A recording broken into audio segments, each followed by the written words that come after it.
आज मैं आपको बताने वाली हूँ कि आप अगर प्याज लहसुन खाते हैं तो किस तरह से आप कान्हा जी को भोग लगाएं। क्या आपको भोग लगाना चाहिए, नहीं चाहिए, पूजा करनी चाहिए, नहीं करनी चाहिए। और यहाँ पर हम एक कहानी सुनेंगे जिसको सुनने के बाद में आपके मन के भाव बदल जाएंगे। आपके मन में अगर कहीं भी थोड़ी सी भी ऐसा रहता है कि हमको ये करना चाहिए, नहीं करना चाहिए, तो आज से आपकी सोच बिल्कुल बदल जाएगी। सबसे पहले हम बात कर लेते हैं कि अगर हम लहसुन प्याज खाते हैं तो हम कान्हा जी को भोग कैसे लगाएं। क्योंकि बहुत लोग होते हैं जिनके घर में लहसुन प्याज होता है। मान लीजिए मैं पूजा करती हूँ और मेरे घर के और लोग नहीं करते हैं या वो लोग खाना पसंद करते हैं, तो बहुत टाइम ऐसा होता है कि सबके लिए जो खाना बनता है वही हमको खाना पड़ता है। तो ऐसे में प्रॉब्लम होती है। तब ऐसे में हमको क्या करना चाहिए। देखिए, अगर आपके घर में लहसुन प्याज का ही खाना बनता है तो आप अपने कान्हा जी के लिए थोड़े से छोटे छोटे लड्डू बना सकते हैं। आप अभी देखिए सर्दियां हैं, सर्दियों में लड्डू बना सकते हैं। आप डेट्स का भोग लगा सकते हैं, मुनक्का, बादाम, काजू, मिश्री, पिस्ता, दूध, ये बहुत सी चीज़ें ऐसी होती हैं जिनका लड्डू को भोग लग सकता है। उसके लिए हमको ज़रूरी नहीं है हम सिर्फ खाने का भोग लगाएं, क्योंकि कान्हा जी जो हैं वो भाव के भूखे होते हैं। वो सिर्फ आपका मन देखते हैं, वो ये देखते हैं कि आप उनको कितने प्यार से भोग लगा रहे हो। वो ये नहीं देखेंगे कि आप उनको थाली भर भर के भोग लगा रहे हो या नहीं। आपके पास जो भी अवेलेबल हो, जो भी आपको लगता है कि ये मेरे कान्हा को मैं भोग लगा सकती हूँ। मिश्री हो गई, आप किशमिश का भोग लगा दीजिए। ऐसे कोई भी आप टॉफ़ी का भोग भी लगा देंगे तो वो एक्सेप्ट करेंगे। तो इनमें से कोई भी आप भोग लगा सकते हैं। ओके, अभी यहाँ पर मैं आपको एक कथा सुनाने वाली हूँ जो रियल की घटना है, और इसको सुनने के बाद में देखना आपका मन एकदम चेंज हो जाएगा। यहाँ पर क्या है, कहानी एक राधिका नाम की लड़की थी। आई थिंक हो सकता है आपने ये कहानी सुनी हो, बट आप ये कहानी सुनेंगे, बिल्कुल सच्ची घटना है। और देखिए, राधिका नाम की लड़की थी, वो बहुत ही भाव से ठाकुर जी की सेवा किया करती थी। तो उनके घर वालों को थोड़ा टेंशन होता था, क्योंकि लड़की है तो पराए घर जाना है। तो घर वालों को लगता था कि क्या पता आगे ससुराल में जाएगी तो ये किस तरह से वैसे करेगी, ससुराल वाले एक्सेप्ट करेंगे या नहीं करेंगे इस चीज़ को, क्योंकि ये तो पता नहीं होता है कि शादी के बाद उसको कैसा घर मिलने वाला है। पेरेंट्स उसको बहुत बोलते थे कि राधिका, तुम थोड़ा सा अपने आप में इस चीज़ को कंट्रोल करो, आप पूजा करो, लेकिन इतना ज़्यादा भाव विलीन मत हो। लेकिन राधिका कहाँ मानने वाली थी, क्योंकि जो भगवान की भक्ति में लग गया उसको तो कुछ और सूझता ही नहीं है। उसके पेरेंट्स उससे नाराज़ भी रहते थे। एंड एक दिन सबने मिलके प्लान बनाया कि कोई भी राधिका से बात नहीं करेगा, और जब बात नहीं करेंगे तो अपने आप वो छोड़ेगी, क्योंकि हमारे खातिर ये करना पड़ेगा, क्योंकि ठाकुर जी तो बात करने वाले हैं नहीं। सबने मिलके प्लान बनाया एंड उन्होंने इसको फॉलो किया। राधिका से बात करनी बंद कर दी। राधिका को थोड़े दिन तो बहुत अजीब लगा, लेकिन वो कहाँ मानने वाली, वो अपनी भक्ति में लीन थी।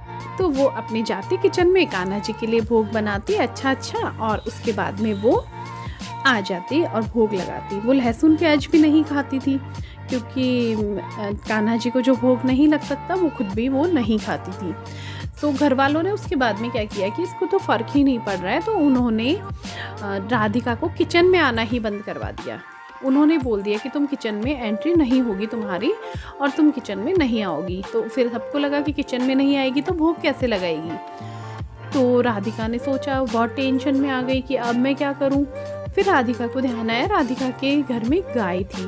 तो वो सुबह अर्ली मॉर्निंग उठती, थोड़ा सा दूध निकालती कटोरी में कि किसी को पता भी नहीं चले और ठाकुर जी का काम हो जाए, और कच्चे दूध का ही भोग लगा देती ठाकुर जी के, क्योंकि किचन में जाना तो उसका मना था। घर वालों को पता भी नहीं चलता। अब राधिका भोग तो लगा देती, लेकिन उसको ये टेंशन हो गई कि क्या पता ठाकुर जी का पेट भरता है नहीं, वो कहीं भूखे तो नहीं रहते हैं। इस चिंता में वो बहुत परेशान हो गई, और इस तरह से परेशान होकर उसने ये बोला कि जो मेरे ठाकुर जी खाते हैं या पीते हैं वही भोग मैं खुद को लगाऊंगी, क्योंकि ठाकुर जी का पेट भरता है नहीं ये मुझे कैसे पता चलेगा। तो उसने वही लेना शुरू कर दिया, दूध ही लेना शुरू कर दिया। अब भाई देखो, अगर जैसे भगवान परेशान है तो भक्त अपने आप परेशान हो जाते हैं, वैसे ही अगर भक्त परेशान है तो भगवान भी परेशान हो जाते हैं। अब ठाकुर जी देख रहे हैं कि ये क्या हो रहा है, ये तो भूखी सो रही है मेरे खातिर। तो उन्होंने एक दिन जो उनके परिवार वाले थे उन्हीं को स्वप्न में दर्शन दिए। एक छड़ी उनके हाथ में थी और उन्होंने बोला कि देखो, अगर आप लोग राधिका को इस तरह परेशान करोगे, उसको भोग नहीं बनाने दोगे, देखिए ठाकुर जी को वो दूध का भोग भी अगर वो समर्पित कर रही थी तो वो बहुत खुश थे, लेकिन वो राधिका को भूखा नहीं देख सकते थे। तो इसलिए उन्होंने घर वालों को बोला कि मेरी अकाल दृष्टि आप पर पड़ेगी और आप लोग सुख चैन से नहीं रह पाओगे अगर आप राधिका को इस तरह का कोई भी परेशान करोगे तो। फिर क्या था, फिर तो आपको पता है क्या होने वाला था। फिर तो सब घर वाले बहुत डर गए कि ये क्या हो गया। सब बहुत ज़्यादा उन लोगों को भी लगा कि वाकई में वो क्या करने जा रहे थे, वो लोग क्या कर रहे थे। और उन्होंने लड्डू गोपाल जी की खुद भी सेवा शुरू की और राधिका को भी उन्होंने इस चीज़ के लिए परमिशन दी और सब साथ में मिलकर जो भक्ति से वो परिवार रहने लगा। और राधिका को भी इधर सपना आया। उन्होंने राधिका को भी बताया कि राधिका, तुम बहुत भाव से मेरी सेवा करती हो, लेकिन तुम्हारी ये गलती है। तुमको कैसे लग गया कि मैं भूखा रहूँगा? तुम अगर एक बूंद दूध भी मुझे पिला रही हो तो मैं भूखा नहीं रहूँगा, क्योंकि उस बूंद से ही मेरा पेट भर जाएगा। मैं सिर्फ, वैसे भी तुम अगर भर भर के भी मुझे भोग लगाते हो तो मैं उसमें सिर्फ रसपान ही ग्रहण करता हूँ, मैं पूरा भोजन मैं नहीं खाता हूँ। वो सब आप लोगों को ही प्रसाद के रूप में मिलता है, लेकिन मैं सिर्फ एक रसपान लेता हूँ और बस उसी में मेरा मन तृप्त हो जाता है। इसलिए कभी भी ये नहीं सोचना कि मेरा पेट नहीं भर रहा है, मैं बिल्कुल थोड़े में भी खुश हूँ और अपने आप को तकलीफ़ या दुख नहीं देना। इसलिए मैं आपको इस कहानी से ये बताना चाह रही हूँ कि देखिए, अगर आप लहसुन प्याज खाते भी हैं तब भी आपके पास जो है आप भाव से लगाइए, आप मन से पूजा कीजिए उनकी। अगर आप पूरे मन से भोग लगाएंगे तो ठाकुर जी को वही चाहिए। वो आपके प्यार के भूखे हैं, वो आपके भाव के भूखे हैं, वो आपके समर्पण के भूखे हैं। उनको ये खाना पीना, देखो जिनके हाथ में दुनिया है उनको हम क्या खिलाएंगे और उनको हम क्या देंगे। वो सिर्फ भाव देखते हैं और अगर हमारी तरफ से भाव उनको 100% मिलते हैं तो गाइज़ मैं आपको बोलूँगी कि हमको भगवान 1000% देते हैं, क्योंकि भगवान सिर्फ भक्ति भाव के भूखे हैं, उनको किसी भी और चीज़ की ज़रूरत नहीं होती है।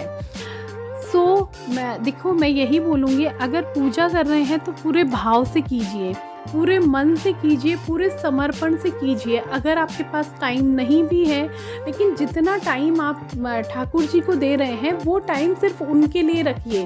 क्योंकि मैंने बहुत लोगों को देखा है कि वो ठाकुर जी को रखते हैं लेकिन उनका ध्यान यहाँ वहाँ इधर उधर। अगर आप पूरे दिन में 5 मिनट भी उनको दे रहे हैं तो वो 5 मिनट सिर्फ उनकी होनी चाहिए। वो हमको फिर उस वक्त हमको सब भूल जाना है, वो सिर्फ हमारा ठाकुर जी ही हमको याद रहने चाहिए, बाकी हमें कोई भी मतलब नहीं है। आप उनको 4 टाइम भोग नहीं लगा पा रहे हैं, आप 2 टाइम लगाइए, लेकिन बिल्कुल मन भाव से लगाइए। लहसुन प्याज का भोग मत लगाइए। और देखिए गाइज़, मैं खुद, हमारे घर में लहसुन प्याज यूज़ होता है, लेकिन उस वक्त हम ठाकुर जी के लिए कोई हलवा बना देते हैं, कुछ ऐसी चीज़ बना देते हैं जो ठाकुर जी को भोग लग सके। तो उनके लिए आप अलग से खाना बनाइए, क्योंकि हमारे घर में कोई बीमार होता है तो उसके लिए भी हम अलग से खाना बनाते हैं, क्योंकि बीमार इंसान कई बार हम जो सब खाते हैं वो नहीं खाता है। तो वैसे ही जो हमारे ठाकुर जी नहीं खाते हैं उसका हम भोग नहीं लगाकर उनके लिए कुछ और भी बना सकते हैं।